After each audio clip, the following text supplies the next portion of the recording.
senador Lindbergh, a todos que nos acompanham pela TV Senado, pela Rádio Senado e pelas redes sociais. Esses dias até me disseram, por que você sempre fala o pessoal das redes sociais? É porque o pessoal das redes sociais acompanha a sessão cotidianamente. Incrível como comentam, como discordam, e eu faço questão de cumprimentar todos que estão no Twitter, no Facebook, enfim, a todos. Cumprimentar novamente os mineiros que estão aqui nos visitando, a todos que estão aqui nas galerias, e aproveitar também para fazer o contraponto à fala do senador Lindbergh, em que pese não seria minha fala essa, mas ele é extremamente provocador, não tem como não fazer esse contraponto. A fala do senador Lindbergh deixou aqui praticamente um cenário de terra arrasada. E para que os nossos alunos não fiquem assustados, não levem em conta isso não, viu? Ele é boa gente, mas às vezes faz essas falas aqui que não correspondem à realidade dos fatos. Na verdade, o presidente Temer não está querendo tirar dinheiro da educação, nem da saúde, nem acabar com o SUS, nem acabar com programas sociais. Na verdade, os programas sociais têm tido até aumento. O programa Bolsa Família recebeu, inclusive, aumento. O que nós temos nesse momento é um novo cenário de responsabilidade com as finanças públicas, em que nós precisamos ter um teto de gastos. Na nossa casa ou em qualquer empresa, o orçamento, o planejamento, ele é necessário, senão qualquer orçamento quebra se não tivermos um teto. O Brasil, se tivesse tido um teto de gastos há 20 anos, por exemplo, nós estaríamos num outro momento, porque nós teríamos escolhido prioridades. Eu acompanhei muito bem os 13 anos do governo do PT, e o que ocorreu foi o seguinte: tudo era prioridade, tudo era prioridade. Seria uma maravilha se a gente pudesse tudo ser prioridade, mas acontece que não tem dinheiro para tudo. Quando tudo é prioridade, nada é prioridade. E o que aconteceu foi isso. O ano passado, a presidente Dilma já teve que cortar em 87% todos os programas sociais porque faltou dinheiro. Essa é a grande verdade. A presidente Dilma está sendo caçada nesse momento por quê? Porque faltou dinheiro, gastou demais. Gastou demais e ela incorreu em crimes de responsabilidade. E aqui tentam confundir. O senador acabou de dizer, estão querendo caçar uma presidente honesta. E, na verdade, esse discurso é interessante e eu tenho dito que ele é um Ronaldinho na defesa da presidente. Faz uma defesa muito bem feita. E, nesse ponto, é que está o pulo do gato. Tentam confundir a presidente com a pessoa física da presidente Dilma. Tentam confundir a presidente Dilma com Dilma Rousseff. São duas coisas diferentes. Um crime comum, quando diz, a presidente não cometeu crime nenhum. Tentam misturar crime de responsabilidade com crime comum. Crime comum é quando o sujeito pega um revólver, chega na padaria e leva a cesta de pão. Ele está cometendo um crime comum. Quando um mandatário, ele comete um crime de responsabilidade, quando ele atenta contra a lei orçamentária, quando ele faz a economia quebrar, ele faz o padeiro quebrar. Ele leva a padaria inteira. O crime comum, ele é punido com prisão. O crime de responsabilidade, ele é punido com a perda do mandado.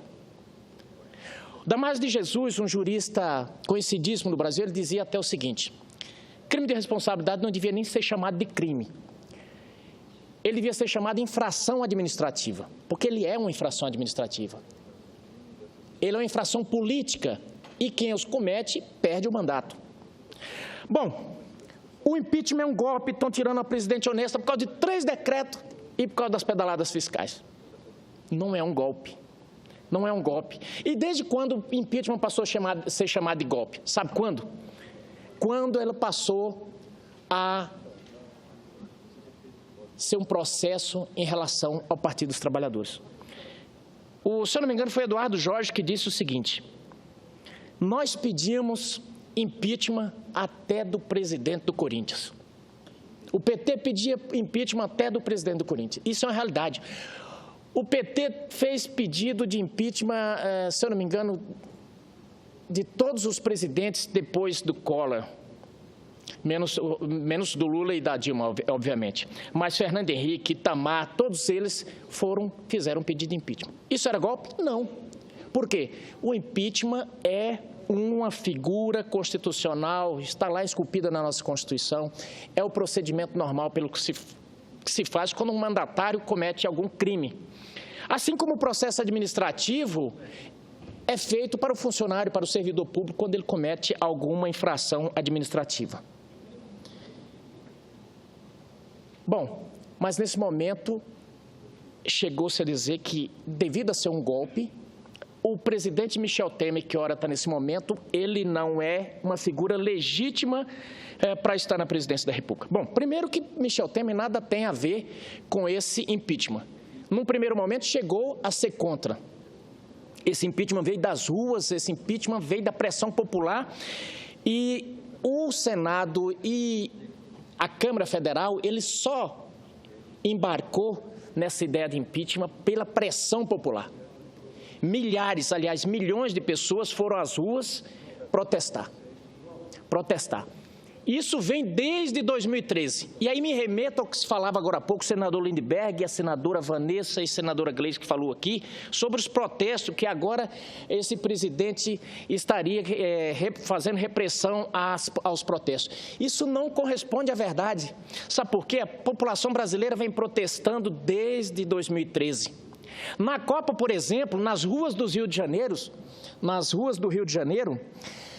várias manifestações foram espalhadas a bomba, a gás lacrimogênio.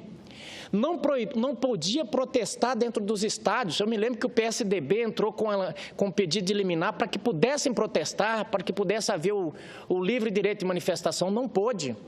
E por que não podia? Não podia cartaz, não podia nenhuma manifestação, porque, segundo, aí eu vou usar as palavras da presidente Dilma, isso iria contra ao espírito amigável, ao espírito de confraternização e que não era objetivo dos jogos naquele momento.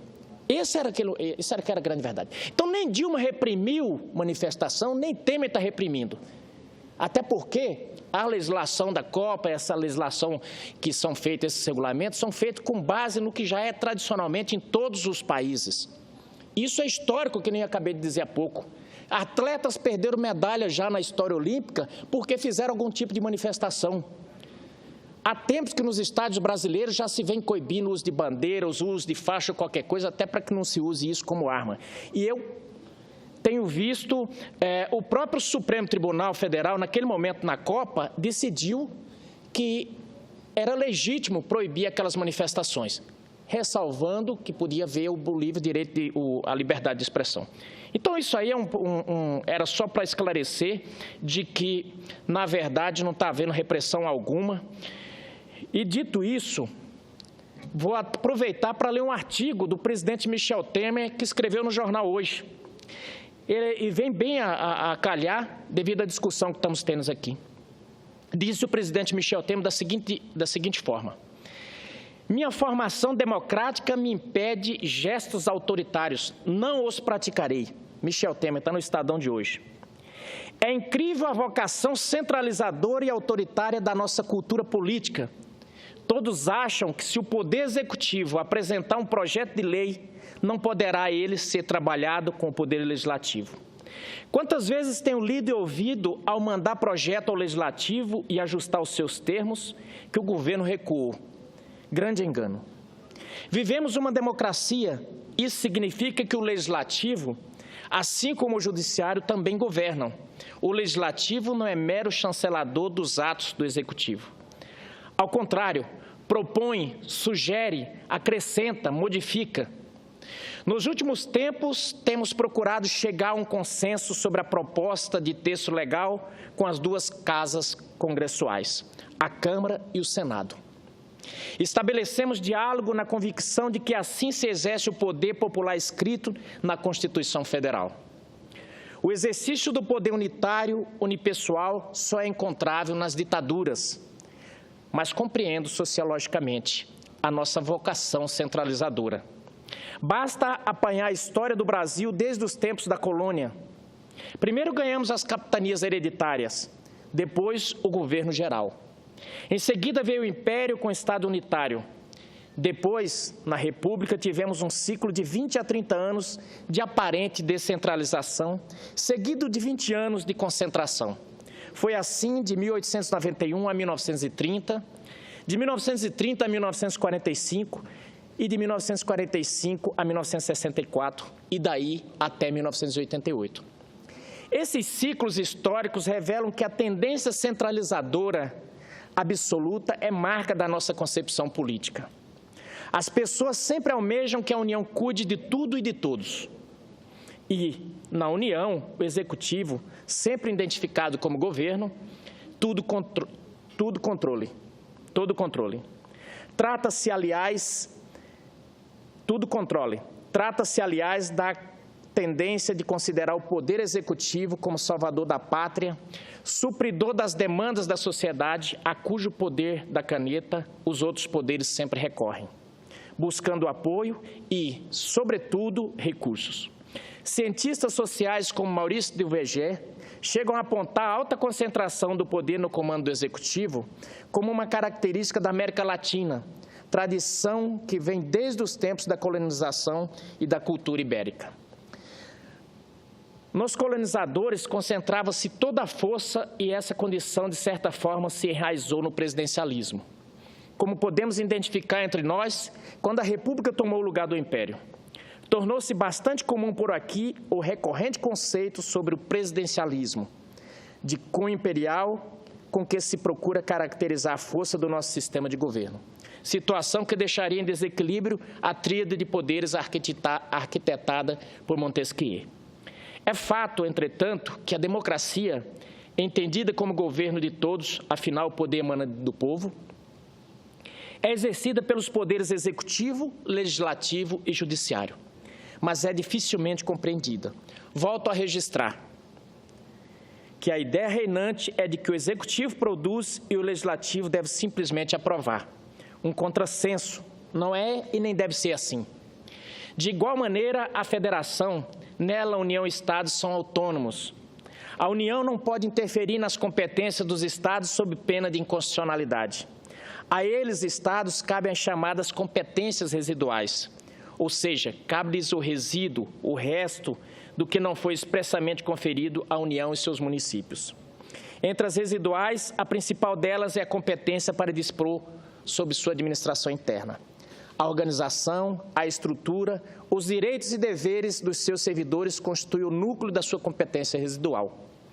É tão grave a eventual incursão da lei federal sobre as competências dos Estados que a Constituição Federal chega a registrar o impedimento de emenda constitucional que visa abolir a federação. Ou seja, é preciso preservar a competência dos Estados. Artigo 60, parágrafo 4º, inciso 1. Por outro lado, a mesma Constituição prevê a intocabilidade da separação dos poderes, no artigo 60, parágrafo 4º, inciso 3. Faço essa afirmação para pré-concluir. 1. É indisfarçável a nossa tendência à concentração. 2. A nossa história assim o registra. 3. As nossas instituições estão funcionando regularmente, sem interferência de um poder em outro. 4. Temos agora a oportunidade de romper com esse ciclo histórico de agressão à separação de poderes e à federação, suportes de uma democracia. Também me expresso dessa maneira a proposta de projeto de lei que estabelece repactuação da dívida dos Estados com a União, embutido nela um teto de gastos para os Estados. Trata-se de teto geral, passível de revisão anual apenas pelo índice de inflação. Tal, aliás, como estamos fazendo com os limites de gasto da União. No primeiro momento, o projeto continha regras referentes à Lei de Responsabilidade Fiscal. Chegando à Câmara dos Deputados, dialogamos, conversamos, negociamos e fizemos, por acordo, o projeto manter-se nos parâmetros constitucionais para apresentar, logo em seguida, a atualização da Lei de Responsabilidade Fiscal. Tudo em consonância com a Constituição Federal, artigo 169, que autoriza que lei complementar estabeleça limites para o pessoal ativo e inativo. No caso, o limite de despesas primárias correntes está limitado à variação da inflação. É quanto basta.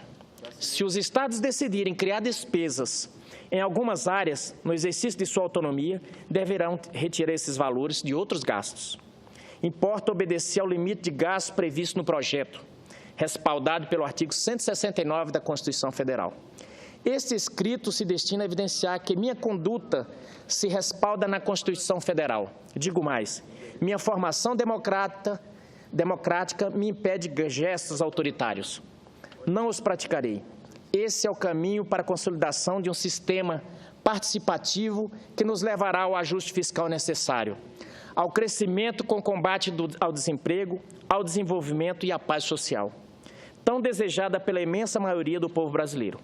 Cabe aos críticos do governo, aqueles que aludem recuos, escolher a via que desejam, o autoritarismo, quando não há diálogo, ou a democracia. A minha escolha já está feita, dela não me desviarei. Esse aqui é um artigo que está hoje nos jornais, escrito pelo presidente Michel Temer. E responde justamente a críticas que foram feitas aqui sobre não ser democrata, sobre ser repressor. E quando se fala aqui em não ter legitimidade, eu digo que eu não votei no presidente Michel Temer. O presidente Michel Temer foi eleito junto com a presidente Dilma e quem apertou 13 estava votando naquela chapa. Se no momento da votação, e é por isso que o legislador fez isso, justamente para que a chapa una, no momento em que a pessoa vai votar, se não concordasse com o vice, ele faria o quê? Não votaria na chapa. Bom, se na vacância do cargo de presidente não pode assumir o vice, para que teríamos essa figura constitucional? Portanto, Michel Temer é uma consequência constitucional. Como já disse, como já disse, ele não foi quem propôs esse impeachment, ele não trabalhou pelo impeachment, ele só acabou herdando todo esse processo que veio das ruas, que começou lá em 2013, que veio protesto atrás de protesto, e a derrocada desse projeto do Partido dos Trabalhadores, que eu lamento, ele foi de uma implosão interna de grupos que se derrotaram. Cito aqui um caso do meu estado de Mato Grosso. O estado de Mato Grosso tinha uma senadora combativa, se chamava Séries Secharenko. A senadora Séries fez um mandato extraordinário aqui no Senado Federal. Era candidata nata à reeleição no Senado. Sabe o que o PT fez? Destruíram a candidatura dela para colocar um sujeito que era agradável à cúpula do Partido dos Trabalhadores. Implodiram o PT no Estado. Aliás, agradeço muito isso ter acontecido, porque se não fosse isso, eu não estaria aqui agora, porque foi devido a essa implosão que acabamos nos elegendo a chapa do senador Pedro Táxi, e hoje ele é governador do Estado e eu estou aqui como senador. Mas se não tivesse ocorrido essa implosão, Séries era senador hoje aqui. Aliás, hoje candidata a prefeita em Cuiabá por outro partido. E muitas outras brigas internas dessa acabaram implodindo o projeto do Partido dos Trabalhadores. Porque eu digo, ninguém destrói ninguém na política. Ninguém destrói ninguém. As pessoas se constroem ou se destroem pelos seus próprios atos. E foi isso que aconteceu. A presidente Dilma acabou se destruindo pela falta de relacionamento, pela dificuldade em conduzir as coisas, por tudo que aconteceu. E óbvio, aí diz, olha, os jornais não publicaram nada sobre a questão do Temer. Publicaram. Publicaram também, a revista Isto É deixou bem claro que a presidente Dilma tinha recebido 12 milhões no Caixa 2. Pouco se falou, a oposição aqui nem levantou isso. Saiu em umas revistas e ninguém se levantou. Justamente, sabe por quê? Porque se tratava de delação. E não fazemos prejulgamento. Isso ainda ia ser apurado e isso nem está na pauta de impeachment. Não se caça presidente por isso. Aliás, a própria presidente e seus defensores disseram muito bem que ela não poderia responder por fatos ocorridos antes do mandato. Mas faz parte desse debate. Eu quero conceder a palavra ao senador Lindbergh. Não, eu não quero atrapalhar muito no pronunciamento de Vossa Excelência, mas primeiro dizer o seguinte. Primeiro, o Temer, diferente do Itamar Franco, eu fui presidente da ONU naquele período do impeachment do Collor. E nós estávamos fazendo manifestações gigantescas nas ruas. E eu tentei conversar com o então vice-presidente Itamar Franco, que respondeu, sabe de que forma, Fernando Medeiros? que ele tinha responsabilidade institucional como vice-presidente da República e que não poderia encontrar ali o presidente da UNE. O presidente Itamar Franco ficou completamente recolhido. A postura do Temer é completamente diferente. Foi uma postura traiçoeira, fazendo negociações. Eles já diziam, era como vice-presidente da República, se eu for eleito, você vai assumir tal cargo. Era isso que aconteceu. Então, primeiro, não venha... Ele conspirou abertamente, de forma traiçoeira, contra a presidente e a sua companheira de chapa. Isso não é nada de republicano que foi feito. Segundo, eu quero entrar aqui num debate de mérito, porque não tem jeito, a gente vai ter que entrar no debate de mérito. Essa PEC 241, você leu, Vossa Excelência leu o pronunciamento, um artigo assinado pelo presidente interino Michel Temer. Essa PEC 241, ela acaba com a vinculação constitucional de recursos para a saúde e educação. Está na PEC, as pessoas têm que ler. Então, eu estou insistindo nisso porque hoje o governo federal é 18% de educação, 25 estados, 25 municípios. Eles botam lá na lei. Agora, você tem dois tipos de gastos. Os gastos primários, que os grandes orçamentos são previdência, 500 bilhões, saúde e educação, algo em torno de 100 bilhões. E, no outro lado, o pagamento de juros. Nessa parte aqui, ninguém quer colocar limite. Então, eu só queria, senador Medeiros, nós temos uma postura aqui de respeito, temos posições divergentes, mas eu respeito muito Vossa Excelência, porque Vossa Excelência é um senador batalhador, está aqui, bota a cara, como tem muitos outros que não fazem isso, Vossa Excelência faz isso, merece o nosso respeito, mas eu acho que mais à frente a gente vai ter que aprofundar esse tema. Eu já citei esses números, mas é o seguinte, os cortes vão ser gigantescos. E na saúde, a minha preocupação é o seguinte, você quer colocar um limite com a inflação pelos próximos 20 anos. Nós vamos ter envelhecimento da população. O que é que isso significa? Isso significa piora do sistema de saúde. Nós tivemos uma ampliação das universidades, como as universidades vão sobreviver. Essas são questões muitíssimo importantes, que eu acho que os senhores depois vão ter que entrar e aprofundar nesse tema, porque, volto a dizer, se essa PEC 241 for aprovada, nós estamos destruindo tudo que construímos em termos de educação e de saúde pública no nosso país. Peço desculpas pela parte prolongada.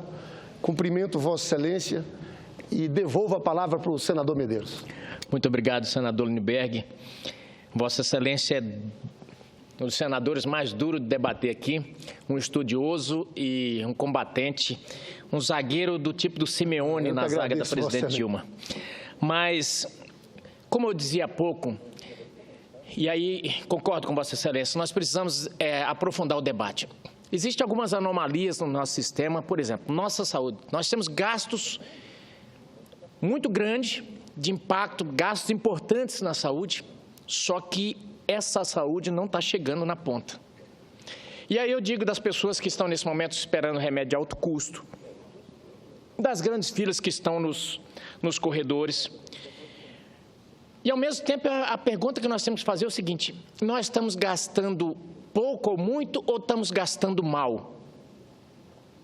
Na educação, por exemplo, tenho conversado com vários prefeitos e alguns dizem, eu não sei o que fazer mais, porque eu já gastei tudo que podia na educação e eu preciso fechar, eu preciso cumprir a lei, que tem o teto de gasto, mas eu não tenho mais o que comprar. Quer dizer, isso é em várias prefeituras que temos. Ele já, quer dizer, o dinheiro poderia ser mandado para outra parte, para a saúde, por exemplo, mas ele não tem como fazer isso, porque ele tem que cumprir aquele teto ali. Então, nós precisamos fazer essa aprofundação, essa reflexão. Na saúde, por exemplo, é um perigo hoje, por exemplo, é o seguinte, eu tenho dito, o cargo de secretário de saúde, quando o sujeito vai entrar, eu até brinco com os secretários, eu digo, é um preso em potencial. Por quê? A demanda é grande, a promotoria entra com ações e, às vezes, as prefeituras não têm dinheiro. Então, nós precisamos fazer esse grande debate. Nós precisamos, por isso, senador Lindbergh, de fazer esse ajuste. Eu, por exemplo, vi que há poucos dias antes de acontecer o impeachment, a presidente Dilma fazia justamente um chamamento para a reforma da Previdência. Quer dizer, nós vamos ter que enfrentar essas questões. O país, ninguém discorda, está sob uma profunda crise econômica e nós precisamos fazer uma grande discussão nacional sobre que gastos vamos ter, a qualidade desses gastos e como vamos fazer. Agora, destabelar tudo, dizer, olha, não vamos ter limite de gastos, é um perigo porque nós temos dinheiro para isso? Se tivesse, seria interessante, mas não temos. Muito obrigado, senhor presidente, pela tolerância, Vossa Excelência me concedeu.